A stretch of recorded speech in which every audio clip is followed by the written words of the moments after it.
Jotend kaonti ma Kisumu kokalo kuom board mochung' ne choko osuru oyango mar dhi e doho mar wito oko andika mar chik kata notis mane doho chiwo ne jotelo ma kojolo mane tayo chiro ma Kibuye bwo tend jakom Judith Matengo mong'ere kaka Nyaramba kaka achiel kuom yore mag temo nyayo kwe e chirono ma bende tulo osebedo ka mienje kinde ka kinde ka johala bende yudo hinyruok kod lal.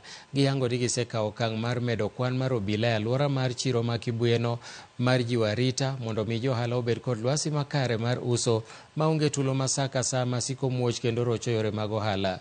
Bende gikwayo johala mondo bed maber kendo gibed gi winjruok makare yor loko chirono mondo weche ohala odhi nyime kaka owinjore. Gisingo matemo kar nyalogi e nyayo kwe e chirono. We are working with the security agencies and across sector within the county to actually bring this under control. You are aware that the market management committee did go to court and got an order. We are in court tomorrow to actually try and remove that stay so that we can bring normalcy back. In the meantime, we have worked within the county to actually put security at the market itself. I think we've got about 16 police officers manning Kibuye at the moment.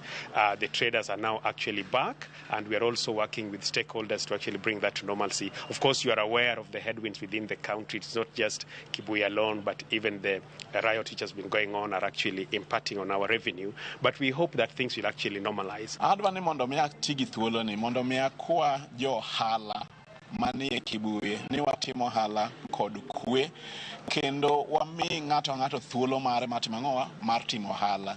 Grube ka grube matimo hala kanyo wakwani mondo mi owinjre mondo mi eka obed gi kwe manyalo miyo hala timore kendo manyalo miyo county government bedo gi thuolo maber mar chiwo kata timo gik monego bed ni gitimo kanyo mondo chiro obed maber. Wabiro timo kar mwanyalo mondo wane ni kwe onya e chiro mar Kibuye kendo wane ni johala ma Kibuye otimo hala maonge wach moro amora.